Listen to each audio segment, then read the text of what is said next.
Bonjour et bienvenue pour une nouvelle vidéo Book Haul.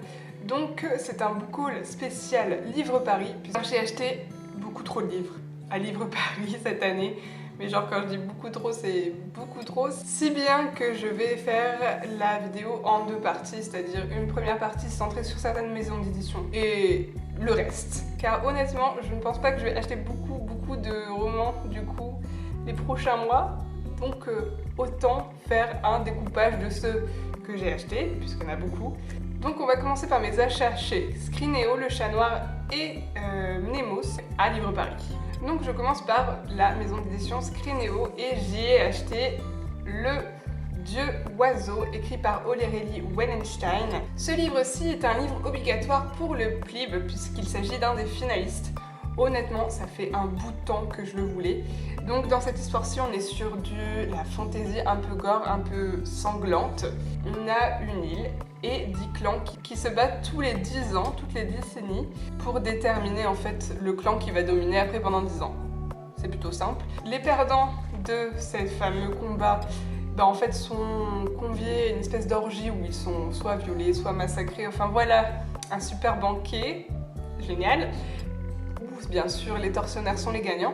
Il y a 10 ans, un jeune garçon avait assisté au massacre de toute sa famille, donc la famille perdante, et il entend bien se venger.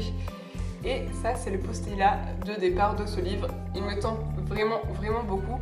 Quand j'avais vu la couverture de loin, je pensais que c'était une espèce de personnage avec une couronne, mais en fait non, il s'agit d'un jeune homme agenouillé, et honnêtement, je la trouve vachement plus percutante comme ça que de très loin en disant « quelle jolie couronne !» Je pensais que c'était un espèce de cervidé, hein. Donc finalement quand on voit de près, j'ai été saisie par la couverture, je la trouve super en fait. Donc Aurélie Wellenstein était présente à Livre Paris, donc je l'ai faite dédicacer, on a discuté, c'était bien sympathique, elle adore Gabrielle Katz et on en a parlé, c'est un peu ce même genre d'univers un petit peu gore, un petit peu dur, de fantasy. Donc voilà, je pense que je vais beaucoup aimer. Et puis j'ai eu droit à plein de petites plumes pour cette dédicace. Donc je trouve ça super choupi, même si choupi ne va pas trop avec l'ambiance de ce roman. Ensuite, l'auteur n'était pas là, mais je l'ai pris quand même. Il s'agit de Poussière fantôme, écrit par Emmanuelle Chastelière. Ça faisait longtemps, honnêtement, que j'avais flashé sur cette histoire. Il faisait partie des présélectionnés cette année, il me semble. Et j'avais kiffé le pitch de l'histoire. En fait, on se retrouve à Montréal. Donc c'est pour ça que j'ai beaucoup aimé. Et dans le domaine des visites fantômes de Montréal, et un jeune homme étudiant d'histoire tombe sur un fantôme d'une jeune femme et décide d'enquêter sur sa mort à cette jeune femme. Donc voilà, on a tout ce que j'aime. Montréal, le Québec, les visites fantômes que j'adore faire quand je suis dans les pays souvent un petit peu anglophones ou anglophiles, on va dire. Donc je pense que ça sera une superbe lecture. Peut-être pour cet été, parce qu'honnêtement j'ai envie de me replonger dans cet univers-là, même si c'est plutôt automnal, on est d'accord, avec des petits spectres. Mais voilà, je pense que ça va être super cool. Je suis déjà partie prenante pour aimer l'histoire. Ensuite, je continue pour les achats de chez Mnemos, et là on est dans la même veine en fait. Puisqu'il s'agit des 2 tomes des Sœurs Karamine qu'il me manquait, donc Belle de Gris et Dolorine à l'école, écrit par Ariel Holzer. Clairement, il était là à Livre Paris et j'étais forcée d'aller le voir pour ne serait-ce qu'acheter ces 2 magnifiques tomes. J'ai tellement hâte de me plonger dedans, honnêtement ça va être très rapide je pense. Aucune excuse pour finir la série là, honnêtement, j'ai les 2. Que dire que voilà, c'était encore une super rencontre avec lui, j'aime beaucoup parler avec lui. Je lui ai notamment posé des questions sur ses projets futurs et il y en a plein en pagaille, et notamment un peut-être dans l'univers des Sœurs Karamine. Donc voilà, je sais pas quoi dire, sinon que je suis super excitée de les avoir. Et Dolorine quoi, ma petite chérie, je l'ai enfin. Donc je pense pas qu'ils vont faire long feu dans ma pile à lire. Pour ce qui est de l'histoire, vous la connaissez sûrement, vu qu'on le voit beaucoup passer. Il s'agit de l'histoire de 3 sœurs, donc Mériver qui était l'héroïne du premier tome, Christabel qui est celui du deuxième, et Dolorine la petite du troisième, même si on les voit vraiment beaucoup à chaque fois dans chaque tome, les 3 sœurs, et qu'on a le point de vue notamment de Dolorine, avec ses fameux carnets qui m'ont fait mourir de rire dans le premier tome. Et donc elles habitent toutes les 3 à Grisaille qui est une ville assez particulière, on va dire, où le meurtre est un peu monnaie courante. C'est un univers très dark, très Tim Burton. Pour ceux qui adorent ce réalisateur foncé, c'est ce genre d'univers. C'est gothique aussi. C'est de la belle époque, mais de la belle époque gothique. J'ai apprécié découvrir cet univers qui est vraiment très particulier. Et donc on a leur histoire, parce que ces 3 jeunes filles, elles ont perdu leur mère, enfin leur mère a disparu du moins, et elles doivent se débattre, elles n'ont pas beaucoup d'argent. Un beau jour, Mary Vere, qui est devenue voleuse, tente un gros coup, sauf que c'est un trop gros coup pour elle. Donc on a l'histoire du premier tome, à la fin se finissait en horreur, il n'y a pas d'autre mot, et donc j'ai vraiment hâte de lire le 2e tome. Ensuite, je suis passée au stand du Chat Noir, et alors là, j'ai craqué, j'en ai 4. Je vous avouerai que ça fait assez mal au porte-monnaie puisque chaque tome vaut à peu près 20 €. Donc vous imaginez combien j'ai payé. Donc voilà, ça explique pourquoi je ne vais pas acheter plus de livres les prochains mois. Hein. Mon budget a ses limites, on va dire. Donc j'ai acheté le 2e tome des Chroniques Zombie, intitulé L'Ultime Oracle, qui est écrit par Alison Germain, donc alias Lily Bookin de la chaîne Lily Bookin. Voilà. Comme d'habitude, toujours de superbes dédicaces. Hein.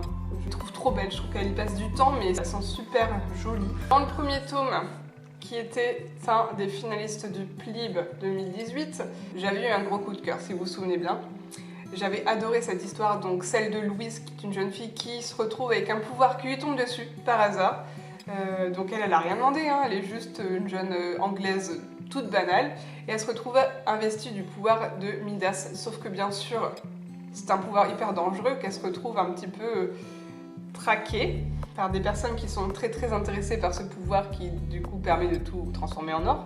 La pauvre Louise se retrouve catapultée dans cette traque de ce pouvoir et bien sûr on a Angus qui l'aide à surmonter ça.